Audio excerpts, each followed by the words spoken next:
باز لە تەوەری یەکەمی ئەمڕۆی پرۆگرامەکەمانەکەین هەڵوەتا لەم تەوەرەمانە باز لە مرافعە گەورەکەی سەرۆک مام جەلالەکەین هەڵبەت ئەمڕۆ 21 ساڵ تێپەڕەبێ بەسەر مرافعە گەورەکەی سەرۆک مام جەلال ئەو کاتێکە بەشێکی زۆر لە سەرکردەکان لە گفتوگۆدا بوون کۆسار بۆ دەستکەوتی حیزبی و کەسی سەرکردەیەک هەبوو لەو کاتەدا کە بەردەوام لە هەوڵی دابینکردنی مافەکانی گەلی کووردا بوو بەدەم داواکاریەکانی گەلی کووردەوە ڕۆی هەروەها بۆ کوردبوونی یاخود کوردستانی بوونی ناوچەکە کێشە لە سەرەکان بە بەردەوامی قسە و گفتوگۆیە کرد ئەو سەرۆکە سەرۆک مام جەلال بوو کە 21 ساڵ لەمەوبەر و لە ڕۆژێکی وەک ئەمڕۆدا لە 9 شوباتی ساڵی 2014 سەرۆک مام جەلال بە بەڵگا هەروەها بە نەخشە و بە دۆکۆمنتاری ئەوەی سەلماند کە کەرکووک بەشێکە لە کوردستان و ئەتوانین بڵین کە هەمیشە سەرۆک مام جەلال یەکێک بووە لەو سەرکردانەی کە بە بەردەوامی لە هەوڵی دابینکردنی مافەکانی گەلی کووردا بووە بۆ یاخود داواکاریەکانی یاخود جێبەجێکردنی داواکاریەکان و مافەکانی گەلی کورد بە بەردەوامی تێکۆشانی کردووە مەجگەلەوەی کە زیاتر لە نیو سەدا خەباتی کردووە بۆ بەردەوامیش لەسەر مێزی گفتوگۆکان داواکاریەکانی یاخود داوای داواکاریەکانی مافی گەلی کوردی کردووە کەو کاتە ئەندامی ئەنجومەنی حکوم بوو لەسەر مێزی ئەنجومەنی حکوم ئەوەی سەلمان کە وەک ئاماژەم پێکرد بە نەخشە و هەروەها بە بەڵگە و بە دۆکۆمنتاری ئەوەی سەلمان کە کەرکووک بەشێکە لە ناوچەکانی هەرێمی کوردستان ئەمە بۆی کا قسە و گفتوگۆی زیاتر لەسەر مرافعە گەورەکەی سەرۆک مام جەلال بکەین کە وەک ئاماژەم پێکرد کە ئەمڕۆ 21 ساڵ تێپەڕەبێ بەسەریە زۆر بەڕێز حەمید بەدرخان ئەندامی سەرۆکی ئەکادیمیای بەدرخان ڕاستەوخۆ لەگەڵمانە بێت و زانیاریمان پێدات کاک حەمید سڵاون لەبێت ئەم کاتت باش سواز بۆ ئامادەبوونت سڵاو لە ئێوە و بەیانی هەموو لایەکتان باش زۆر سپاس کاک حەمید وەک ئاماژەمان پێکرد کە ئەمڕۆ 21 ساڵ بەسەر مرافعە گەورەکەی سەرۆک مام جەلالە تێپەڕە بێت کە ئەڵبەتە ئەمە دەستکەوتێکی باش بوو بۆ هەرێمی کوردستان و هەروەها بۆ کەرکووکیش بە هەمان شێوە وەگا دگادارین کە بەڕێستان ئەو نەخشەیەتان هێنا هەرێمی کوردستان و هێنایە سلێمانی و داتانە دەست سەرۆک مام جەلال ئەو کاتە بۆ ئەوەی کە کوردستانی بوونی ناوچە کێشە لە سەرەکان و بەتایبەت کەرکووک بسەلمێنێت ئەمەوێت سەرەتاومان پێ بڵێ کە هێنانی نەخشەکە لەو کاتەدا چۆن بوو و هەستت چۆن بووکە بەڕێستان ئەو نەخشەیەتان هێنا بۆ سلێمانی و ڕاددەستی سەرۆک مام جەلالتان کردبوو لەو کاتەدا هەستان چۆن بوو کە ئەو نەخشەیەتان لەسەر مێزی ئەنجومەنی حکوم بینی ئەو کاتەتان باش درود بۆ جانی پاچی ڕەوانشا سەرۆک مام جەلال دیارە ئەو کاتی دوای کەوتنی ڕژێمی حکوومەتی عێراقیە حکومڕانی بەعسیەکان دیارە ئێمە هەروەکو بڵین گەڵاڵیەکانی هەولێر هەر هەمویان زۆری خزمەکان لە مووسڵ کار دەکەن ماڵی براکەسم لە شەستەکانەوە لە مووسڵ بوو ئێمە بە سەردان چوو بووین بۆ ئەوێ پاشەوەی لە کاتی میوانداری پیاوێک هات ناوی ئەبوو عیماد بوو دیارە هاوڕێی کاکم بوو ئەو باسیەوە کرد کە ئەوان نەخشەیەکی عوسمانیان هەیە لێی نووسراوە کوردستان و بە بنەماڵە وەکو بڵێن عەشیرەتی مەعماری بۆیان بەجێماوە و دەیەوێ پێشکەشی سەرۆک مام جەلالی بکات منیش گوتم باشە بە نەخشەکە ببینین دوای ئەوە دوای 2-3 ساعت نەخشەکە هێنا ماڵی کاکم لە حیل مەساڕب بوو لە مووسڵ لە پشت جامیعەی قوباع ئێمە چاوەڕێمان کرد ئەبوو عیماد هات نەخشە عوسمانیەکە گەورە بوو 16 پارچە ئەیفۆر بوو ئیدی لەسەر چەرم دروست کرا بوو و 1997 لەسەر بوو و نووسرا بۆ توی بەعەتی مەطبەعەت ئەمریکان پی لوبنان بەڕاستی منیش کە نەخشەکەم بینی زۆر سەرنجی ڕاکێشام بە هەر حاڵ قسەم لەگەڵی کرد و گوتی من پێشکەشی سەرۆک مام جەلالی دەکەم ئەو پیاوێکی لێزانە کارامەیە بەتوانایە دەتوانێت لە ئەنجومەنی حکوم لە عێراق بڵای بکاتەوە و نیشانی دنیاش بدا کە کورد گەلێکە زوڵمی لێکراوە و بگا بە مافەکانی خۆی ئەوە بوو من بە تەنیا لە مووسڵ گەڕامەوە سلێمانی ئەو کات لە سکرتارێتی سەرۆک مام جەلال کاک ئارا شێخ دەنجیم بینی قسەم لەگەڵی کرد گوتی زۆر پێمان باشە و خەریتەیە بێت من لەگەڵ پارسی برام لەگەر ئەبوو عیماد لە مووسڵ لەگەڵ سایقەکی کورد هێنام لەوێ زۆر احترامیان گرت من چەند ڕۆژ ماڵم لە مامۆستایان بوو چەند ڕۆژ لەکنە من بوون ڕێزیان لێگیرا احترامیان گیرا اینجا لە پاشان ئەم نەخشەیە عوسمانلیە لە لای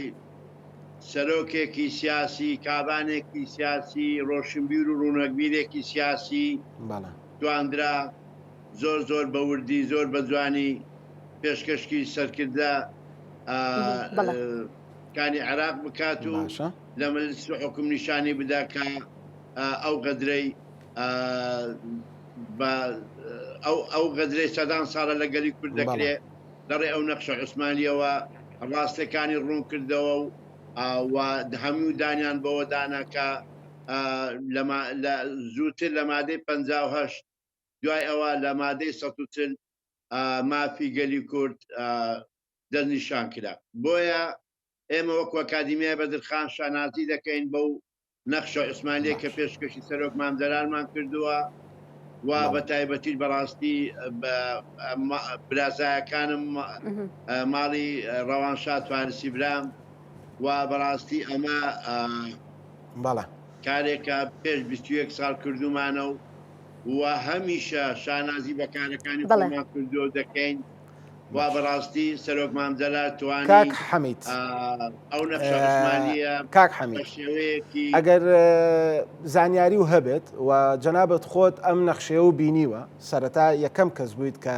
لە مووسڵ ئەم نەخشەیە دووەرگرتووە و هەموو بەشەکانی نەخشەکەش سێر کردووە پێم بڵێیت ئەو نەخشەیە نەخشەی کوێ ینی بە تەواوەتی ئیکام سنوورانەیە و لەو نەخشەی عوسمانلیەیە سنووری کوردستان تا کوێ ئەڕوات ینی سنوورەکەی ناوچە کوردستانیەکان تێپەڕێنێت و ئەگاتە مووسڵەوانە بەو پێی کە جەنا بدەم نەخشێت بینیەوە لە نزیکەوە ئاگاداری نەخشەکە بوویت ئەو نەخشە عوسمانلیە ئەمە قەڵەمڕێی و حکومڕانی عوسمانیە لە بە تایبەتی لە بیلاد شام لەو منتیقەیە دیارە سنووری کوردستان لەو خەریتەیە کە نووسراوە کوردستان دەنیشان کراوە لە نێو خاچی تورکیا و تێدەپەڕێ بە سووریا و بە عێراق تێدەپەڕێدا تا دەگاتە تخوبی پشتی ئەمرین و تا دەگاتە لای بەدرە و دەسان ئەمە ئەم نەخشە عوسمانی ئەم شوێنانەی هەموو یەکلایی کردوێتەوە کە خاچی کوردستانە وەلێ گەلانی دیکە یا نەتەوەی دیکە وەکو عەرەب و تورکمان و کریستیان و هەموو ئەوانە دیکە وەکو ئێزیدی و کاکەی و زەردەشتی و ئاین و ئاینزاکان و بیر و باوەڕەکانی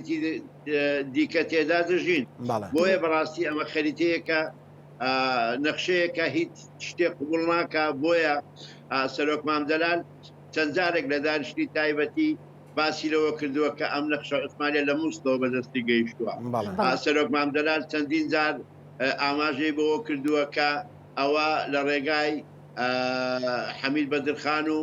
خزم و دۆست و ناسیاوەکانی بەدەستمان گەیشتووە بۆیە ئەمە من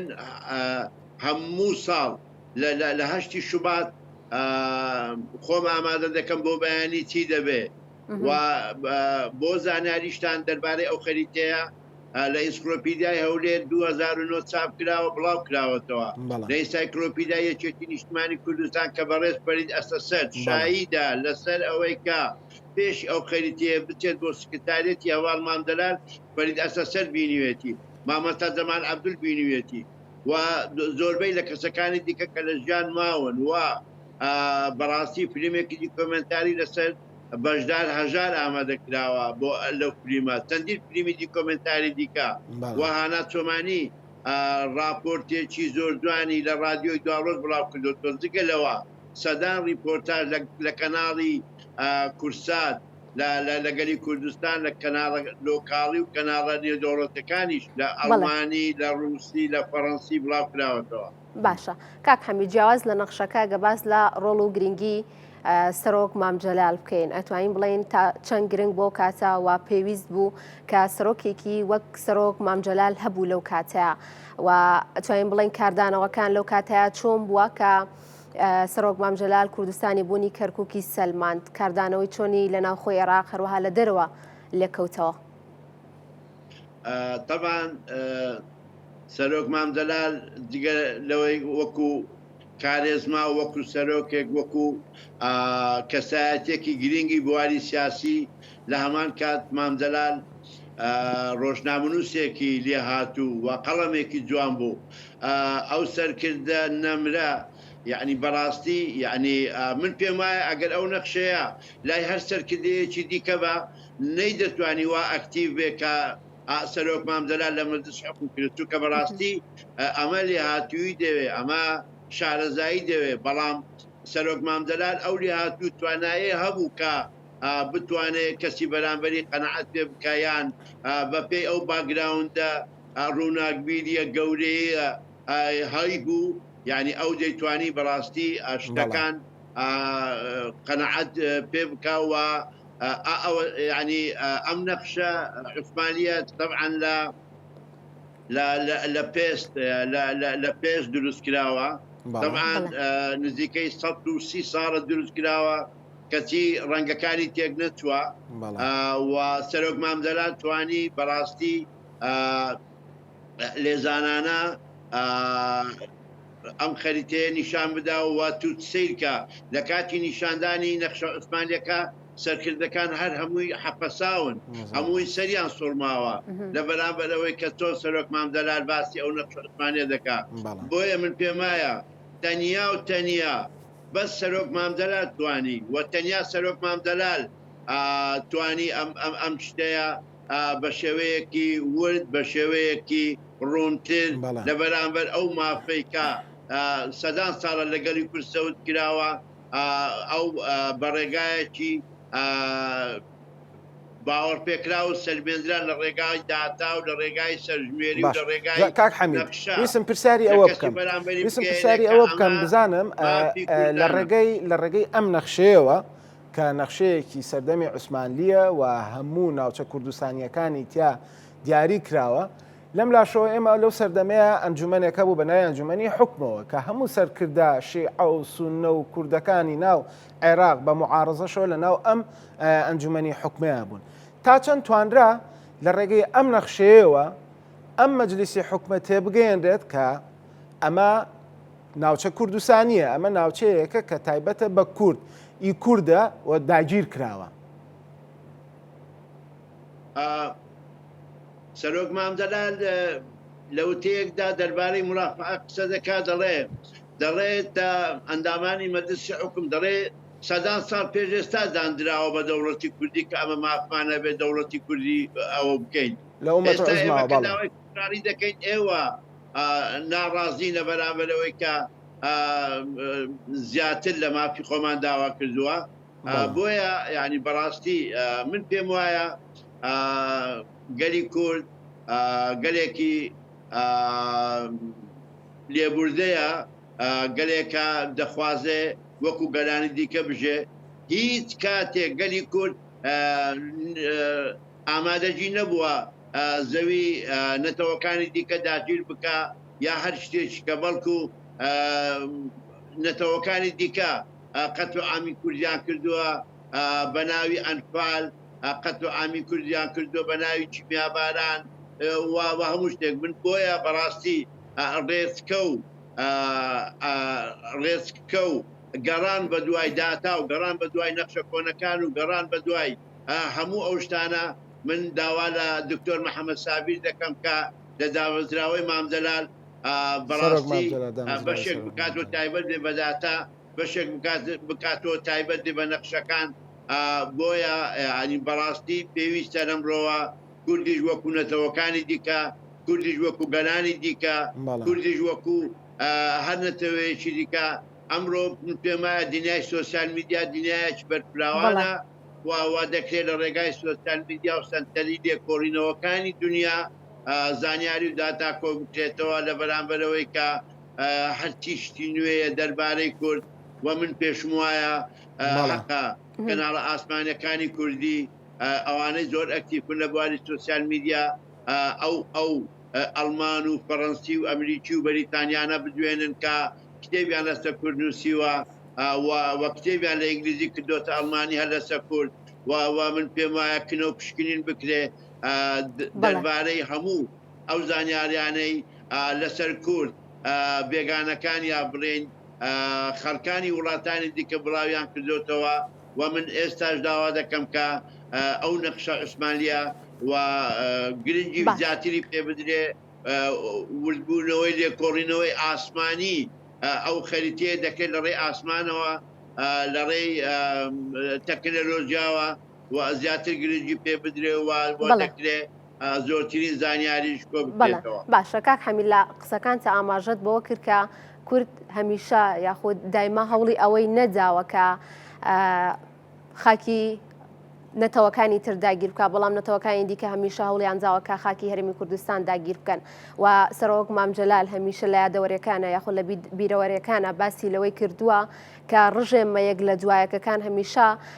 هەوڵیان داوە ناوچە کێشە لە سەرەکان یاخود ناوچە کوردستانی کێشە لە سەرەکان و بە تایبەتیش کەرکووک با هی کوردستان نەزانن ئەوەنەی بەڕێستان زانیاریتان هەبێ بۆچی دایمە کێشە لەسەر ئەمە هەبووە بۆچی نیان یاخود دانیان بەوە دانەناوە کە کەرکووک بەشێکە لە کوردستان. بەڕاستی من زۆر دارکە تەمەشای ساڵانی هەشتاکان یا حەفتاکان دەکەم کاتێک کە ئۆپۆزیسیۆنی عێراقی بە سیعە و شنەوە یعنی بەڕاستی تەمەشا دەکەی یعنی ئەوانە کاتێک لە شاخ بوون نان و خۆراک و هەموو پەیوەندێکیان لەگەڵ سەرکردایەتی کورد بوو بە تایبەتی مام جەلال دۆستی هەمووان بوو و کاتێک کە کێشیان دەبوو دەبوا بێنە سلێمانی یا بێنە هەورێ کێشەکانیان لای بکەنەوە لێ مخابن ئەوان کاتێکە بارودۆخی سیاسی ناوچەکە کە خراپ دەبێ هانا بۆ کورد دەبن لێ مخابن کاتێک عێراق خەریک و بکەوێ بە گیانفیدایی و قوربانی چەند هەزار پێشمەرگەیەک شەید بوون و لەبەرەکانیان هێشت داعش ئێستا مخابن وڵاتانی عەرەبی و هەندێکی دیکە هەمان ئەو داعش و هەمان ئەو سەرکردانەی کە ئەمڕۆ هاتوون لە سووریا دانەوێ حکومڕانی بکەن و کە دان بە مافی گەلی کوردانانێن ئەمە لێروکانە کێشەکەیە ئەمە لێروکانە بەڕاستی غەدرەکەیە کە هەمومان دەیبینین بۆیە پێویستە نەتەوە یەکگرتووەکان و هەموو وڵاتانی دیکە ئەمەی ئەمڕۆ خۆشادۆتۆ لە ناو پێستی گورجێکی دیکە پێویستە کورد بە ئاگا بێ کوردیە گردوو بێ کوردیە قستابیە بێ کورد بزانێ بەڕاستی چونکە دوژمنان و زاڵمانی کورد کاتێک کە هەڵیان بۆ بڕەقسێ نازانێ ئەمە عومەرە زەیدە سینە ساتە بەڵکو ئەو وەکو کورد بۆیە پێویستیشە کوردان یەکدەنگ بن کوردان یەکڕابن کوردان پێویستە بەڕاستی حیساب بۆ لایەنە نەیار و کاک حەمید ئەگەر پێم بڵێیت لەبەرەوەی کاتمان زۆر کەمەوە ئەگەر پێم بڵێ وەکو ئەکادیمیای بەدرخان هەوڵتان ناوە لە ڕێگەی ئەم نەخشەیەوە ئەم نەخشەیە بە وڵاتانی زلهێز وڵاتانی کە لە ناوچەکەیە کاریگەرن بتوانن ئەم نەخشەیە بناسێنن و گفتوگویان لەگەڵا بکەن تاکو بتوانن لۆبی زیاتر بۆ کورد پێیا بکەن وەکو ئەکادیمیاکەی خۆتان باسەکەن بەسەگەر بکرێ بە کورتی جواب طبعاً دوای پێدانی ئەو نەخشە عوسمانیە سەرۆک مام جەلال ئەو پێشنیاری کرد کە پێویستە فیستیڤالێکی نێودەوڵەتی کەلتوری ڕۆژنامەنووسی ئەنجام بدرێت ئەوە بوو لە 22 چواری 2004 لە هۆڵی گەنجان لە سلێمانی یەکەمی فیستیڤالی بەدرخان هەر خۆشی پێی باش بوو بە دروشمی هەمومان قەردارباری بەدرخانیەکانین دوای ئەوە لە 2005 و 6 تا پار ئێمە توانیمان 2023 لە فینلەندا لە هێلسینکی گەورەترین فیستیڤالی کەلتوری بکەین لەوێ ئەو نەخشە عوسمانیە مەتر بە 2 مەتر چاپمان کردبوو بڵاومان کردەوە و هەموو جار لە هەر وڵاتێک ساڵێکیان لە پێشانگای کتێبی حەمید بەدرخان سەرۆکی دەستگای ئەکادیمیای بەدرخان کە ڕاستەوخۆ لە ئەڵمانیاوە لە ڕێگەی سکایپۆ لەگەڵمان نبووی زۆر سپاس بۆ ئامادەبوونت سپاس بۆ تەواوی زانیاریەکانت.